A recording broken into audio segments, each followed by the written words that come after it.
Ryan Reynolds here from Mint Mobile. With the price of just about everything going up during inflation, we thought we'd bring our prices down. So to help us, we brought in a reverse auctioneer, which is apparently a thing. Mint Mobile Unlimited Premium Wireless. How to get 30, 30, how to get 30, how to get 20, 20, 20, how to get 20, 20, how to get 15, 15, 15, 15, just $15 a month? Sold! Give it a try at mintmobile.com/switch. $45 up front for 3 months plus taxes and fees. Promo rate for new customers for limited time. Unlimited more than 40 gigabytes per month. Slows full terms at mintmobile.com. Look, Bumble knows you're exhausted by dating. All the must not take yourself too seriously and 6'1" since that matters. And what do I even say other than hey? Well, that's why they're introducing an all-new Bumble with exciting features to make compatibility easier, starting the chat better, and dating safer. They've changed, so you don't have to. Download the new Bumble now.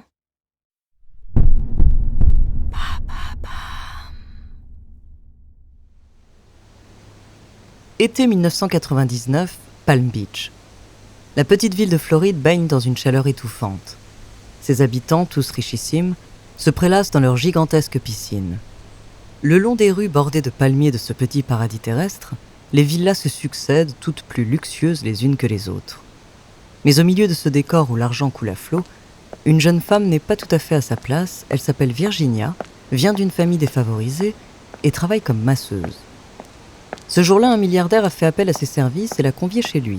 $300 pour 1 heure de massage. C'est une offre qui ne se refuse pas. Virginie se présente donc à la porte de l'immense propriété. Mais au lieu d'entrer dans la résidence, un domestique la conduit sur le tarmac d'un petit aérodrome. Là, sur le bitume chauffé à blanc par le soleil, un jet privé s'apprête à décoller et elle est invitée à prendre place à l'intérieur. La jeune femme est surprise, ce n'est pas ce qui était convenu. Elle fait 3 pas en arrière, mais avec un sourire entendu, le domestique lui tend une enveloppe remplie de cash, $500 supplémentaires. Virginia hésite, ses longs cheveux blonds flottent au vent, ses yeux bleus oscillent à droite, à gauche, incertains. Elle recompte les billets d'une main fébrile, c'est beaucoup d'argent. Et puis après tout, que risque-t-elle ? L'homme qu'elle s'apprête à masser doit être quelqu'un d'important, sûrement célèbre et fiable. Après quelques secondes de silence, la jeune femme finit par accepter la proposition et monte à bord du jet. Dans la spacieuse cabine, le milliardaire l'attend, une coupe de champagne à la main. Il a une 50aine d'années, les cheveux grisonnants, et un sourire en coin se dessine sur son visage. Son teint bronzé témoigne de ses nombreux voyages, et le costume haut de gamme qu'il porte sur ses épaules, de ses moyens quasi illimités. Seulement, ce que la jeune femme ignore encore, c'est qu'elle n'a pas été embauchée seulement pour un massage. Car dans les heures qui vont suivre, elle va vivre un cauchemar et se faire agresser sexuellement à de nombreuses reprises. Et ce que l'homme sait très bien, lui, c'est qu'en réalité, à ce moment-là, Virginia n'est pas une femme, c'est une fille d'à peine 16 ans qui vient de tomber dans son piège.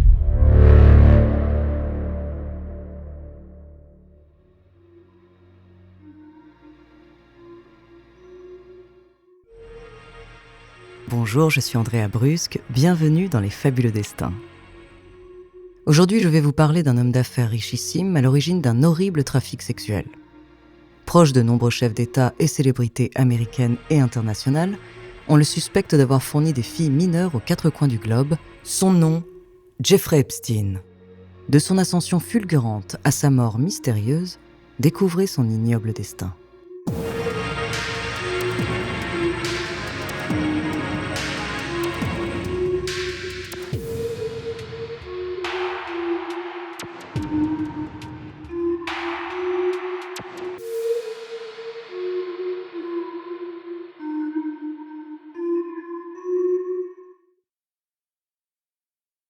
Jeffrey Epstein naît à Brooklyn en 1953 dans une famille de classe moyenne.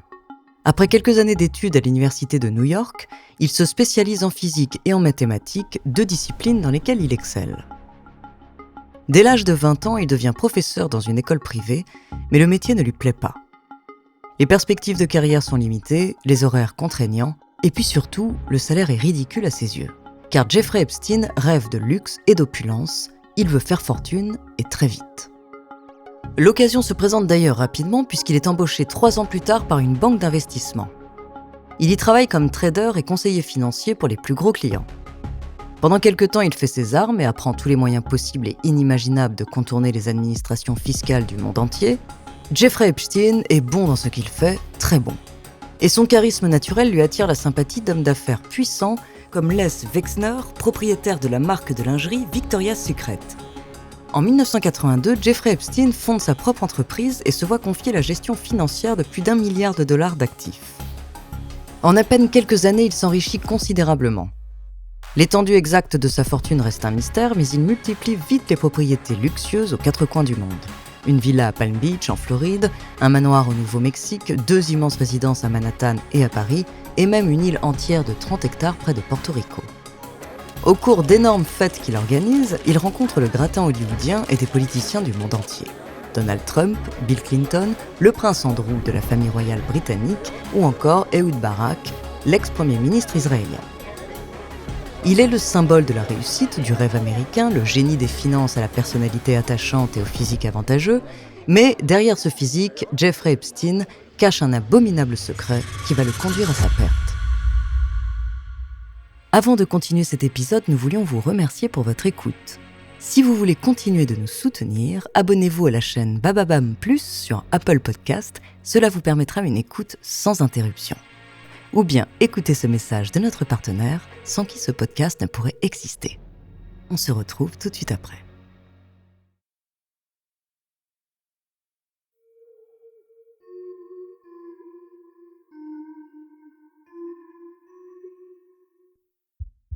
Jeffrey Epstein est en réalité un dangereux pédophile et un criminel sexuel multirécidiviste. Depuis 1996, en secret, il recrute des filles issues de milieux défavorisés pour des prétendus massages avant de les déshabiller et parfois de les agresser sexuellement. Certaines d'entre elles sont des escortes consentantes, mais la plupart sont mineures.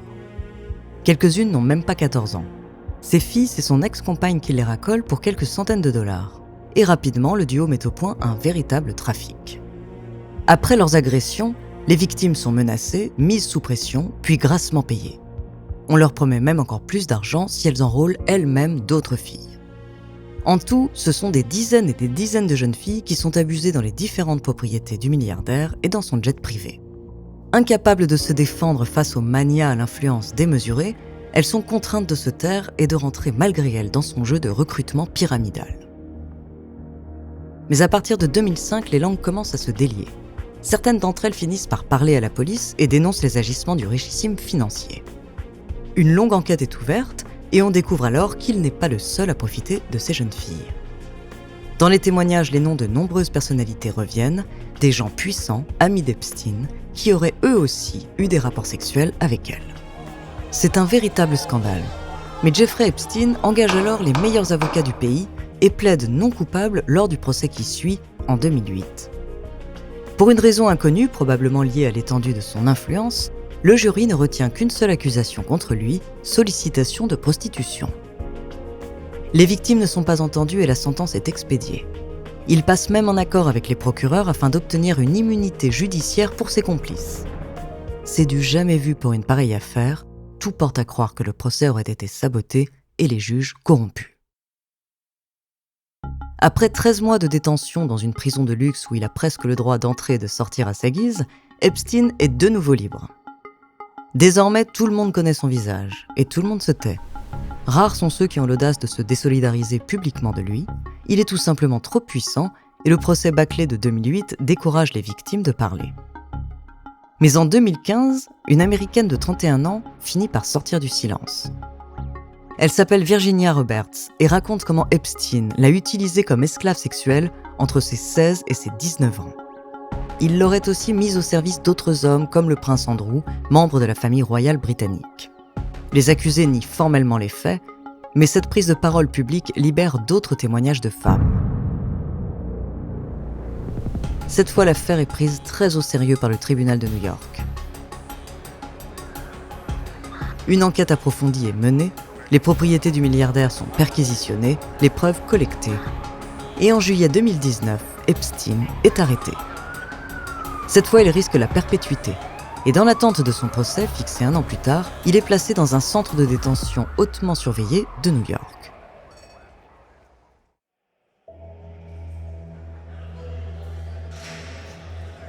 Le 10 août 2019, à 6h30 du matin, les 2 gardiens affectés au secteur de la prison où il est incarcéré distribuent le petit déjeuner.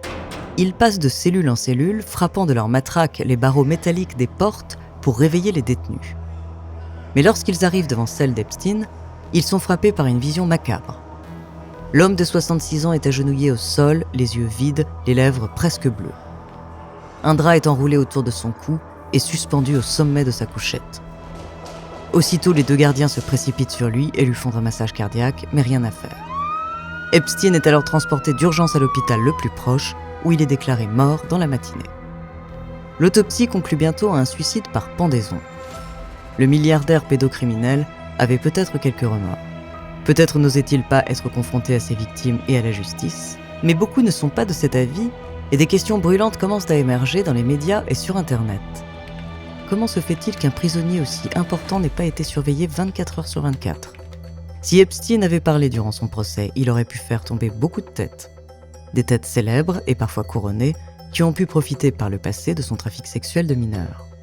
Des gens qui ont pris son jet privé à de nombreuses reprises et qui auraient tout intérêt à ce qu'il se taise à jamais. Meurtre ou suicide, on n'aura sûrement jamais le fin mot de l'histoire. Les victimes n'auront pas la satisfaction de voir leur bourreau condamné par un tribunal. Mais au moins maintenant, elles peuvent avoir la certitude qu'aucune autre fille ne tombera entre ses mains.